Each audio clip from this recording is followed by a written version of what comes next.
Salut à tous, on se retrouve aujourd'hui pour l'épisode 1249 du Zap Image. Donc avant de commencer l'épisode du jour, je voulais revenir sur la chaîne de mon frère Robinho, car hier il a dépassé les 90 000 abonnés. Pour ceux qui ne sont pas abonnés à sa chaîne, il fait des vidéos un peu comme moi sur l'actu du foot. Donc n'hésitez pas à vous abonner, il aimerait atteindre les 100 000 abonnés sur sa chaîne YouTube. Elle sera en première ligne de description.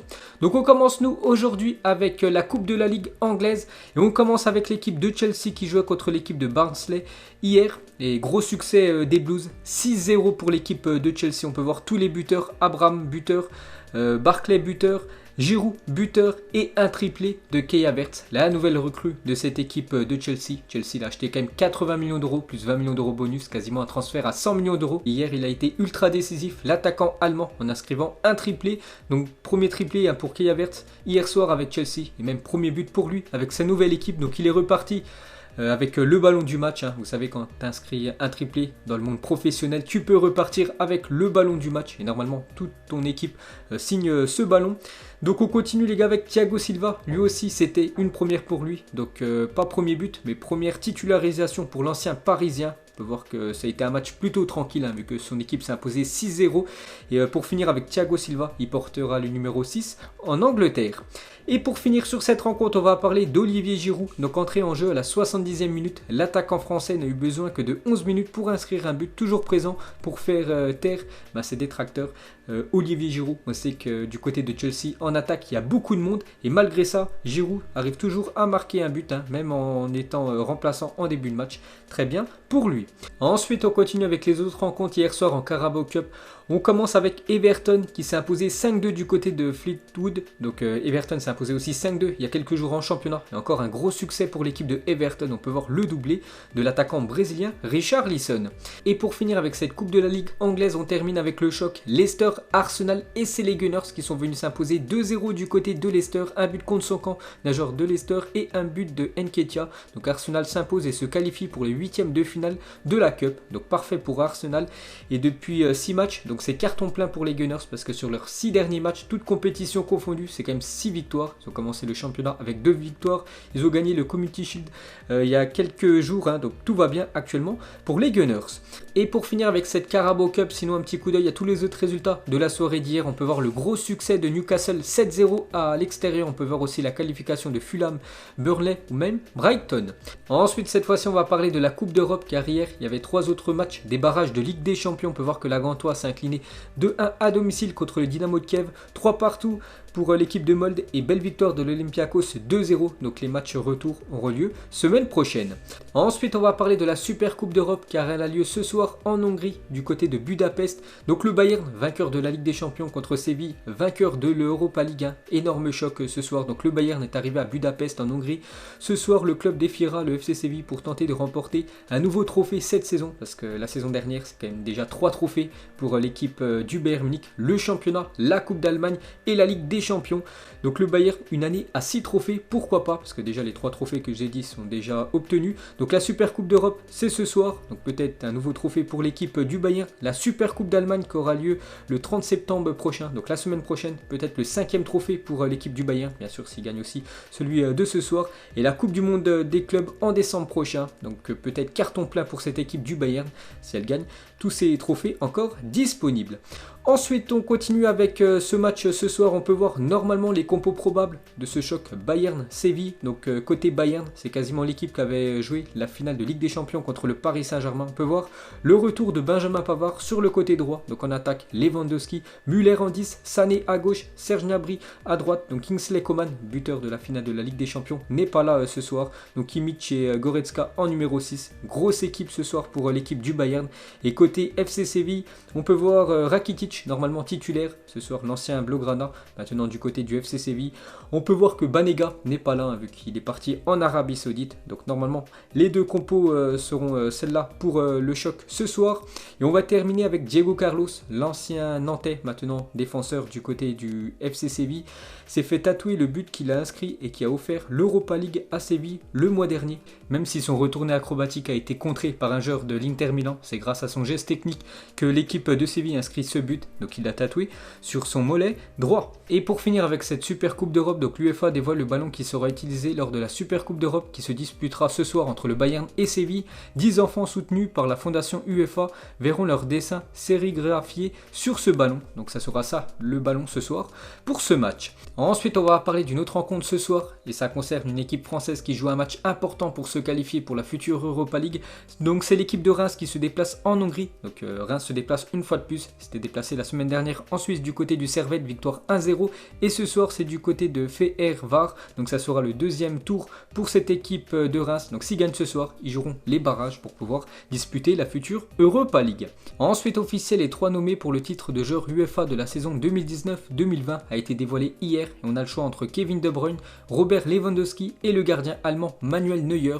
Donc moi je le donnerai bien évidemment à Robert Lewandowski et ça sera certainement lui qui remportera ce trophée du meilleur joueur UEFA de la saison dernière. On peut voir le reste du classement jusqu'au top 10. Par exemple Lionel Messi en 4ème position, 53 voix, ex aequo avec Neymar 53 voix. On peut voir que Kylian Mbappé est très bien classé en 7ème position, 39 voix, Cristiano Ronaldo 10ème. Et pour finir avec CR7 et Lionel Messi, pour la première fois en 10 ans, ni Cristiano Ronaldo ni Lionel Messi ne sont nommés pour le titre de joueur UEFA de l'année. Donc ça faisait au moins 10 ans que chaque saison, il y avait au moins soit Cristiano Ronaldo, soit Lionel Messi qui étaient nommés pour remporter ce trophée du meilleur joueur UEFA de l'année. Mais cette année, ils ne sont pas là, ces deux-là. Ensuite, cette fois-ci, concernant les coachs, donc les 3 nommés pour le titre d'entraîneur UEFA de la saison 2019-2020, on peut voir que c'est quand même 3 Allemands, 3 coachs allemands. Donc Klopp, l'entraîneur de Liverpool, Flick, l'entraîneur du Bayern et Nagelsmann, l'entraîneur du RB Leipzig. Donc là, sans surprise, ça devrait être le coach du Bayern Munich, Hansi Flick, qui a rejoint l'équipe en tout début de saison. N'oubliez pas qu'il avait remplacé Niko Kovac, l'ancien coach du Bayern maintenant, qui est du côté de l'AS Monaco. Et on peut voir le reste du top 10, donc de la 4e à la 10e position. Ensuite, on ouvre la page Mercato, on commence avec l'énorme transfert qu'il y a eu hier soir. Donc on en parlait depuis quelques jours, maintenant c'est officiel. Le FC Barcelone officialise le départ de Luis Suarez. Donc depuis quasiment un mois, j'avais dit que le Barça ne comptait pas conserver Luis Suarez pour la future saison. Donc ça a été véridique, vu que le Barça officialise son départ.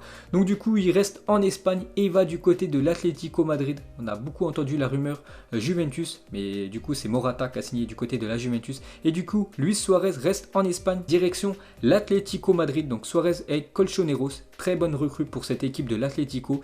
Donc officiel, le FC Barcelone annonce un accord pour la signature de Suarez à l'Atlético Madrid. Le montant du transfert s'élève à seulement 6 millions d'euros, parce qu'il est quand même très vieux, Luis Suarez, uniquement sous forme de bonus. Donc le transfert, seulement 6 millions d'euros de Luis Suarez du côté de l'Atlético Madrid. Donc après, il va toucher quand même un très gros salaire du côté de l'Atlético Madrid. Donc le Barça n'en voulait plus parce qu'il touchait quand même 15 millions d'euros de salaire par an, et c'était trop pour l'équipe du Barça, surtout avec la crise qu'il y a eu ces derniers mois. Donc c'est pour ça qu'il voulait s'en débarrasser. Et du coup, l'Uruguayen file du côté de l'Atlético Madrid. Et d'après le journal Marca, le FC Barcelone va percevoir 2 millions d'euros d'indemnité de transfert en plus. Donc ça pourrait monter à 8 millions d'euros pour Luis Suarez si l'Atlético Madrid atteint les quarts de finale de la Ligue des Champions. On continue avec Luis Suarez au Barça. Ça a été quand même un serial killer, un serial buteur, on peut dire, l'Uruguayen. Donc en tout, c'est 283 matchs, 198 buts, c'est quand même pas mal. Actuellement le 3e meilleur buteur de l'histoire du club, sans passes décisives. Il a gagné une Ligue des Champions, 4 Ligas, 4 Copa del Rey, 2 Super Coupes d'Espagne, une Super Coupe d'Europe, une Coupe du Monde des clubs, un soulier d'or avec 40 buts inscrits. Luis Suarez, une légende et l'un des meilleurs attaquants de l'histoire du club. Et lui et son équipe Blaugrana, c'est fini. On peut voir un 198 buts en 283 matchs, c'est quand même pas mal pour un numéro 9.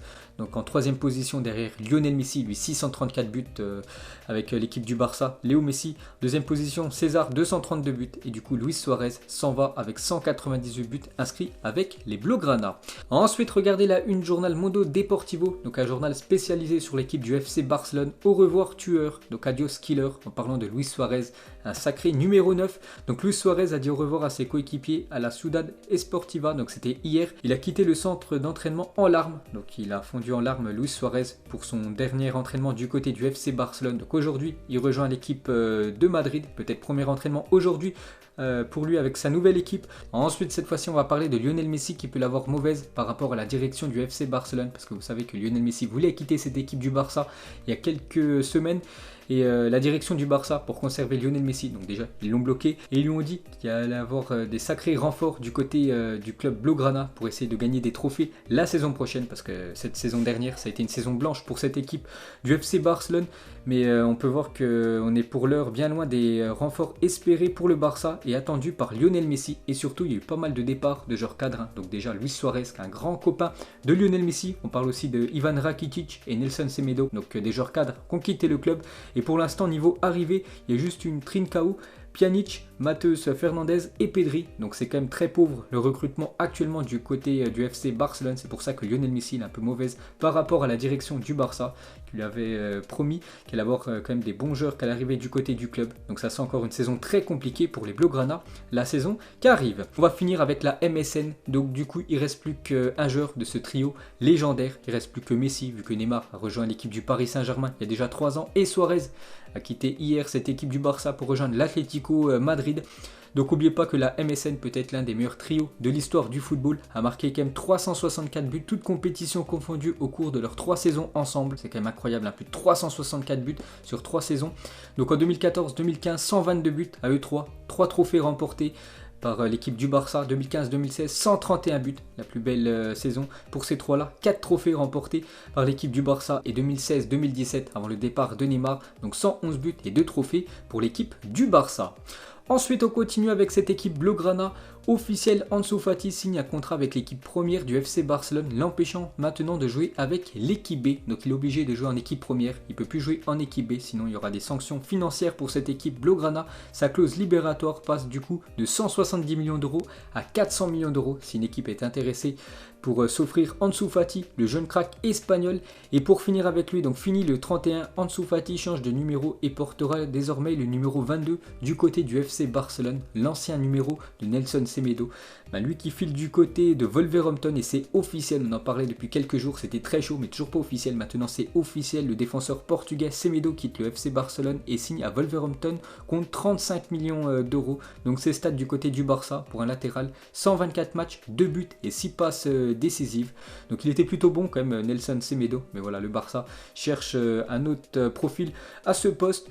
Et pour finir avec cette équipe des Wolves, c'est devenu une équipe nationale portugaise en première ligue. Donc Neves, Patricio, Miranda, Vinagre, Moutinho, Neto, Podence, Jordao, Silva et Semedo. Il y avait même Diogo Jota qui a quitté le club il y a quelques jours. Donc tous ces joueurs sont portugais, ils évoluent tous dans la même équipe de Wolverhampton.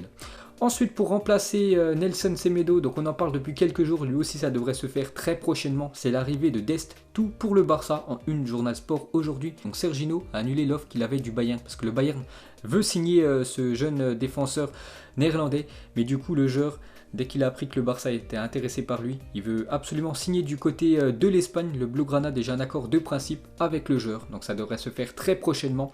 Et accord total entre le Barça et Serginho Dest, le joueur devrait arriver aujourd'hui en Espagne et signer son contrat.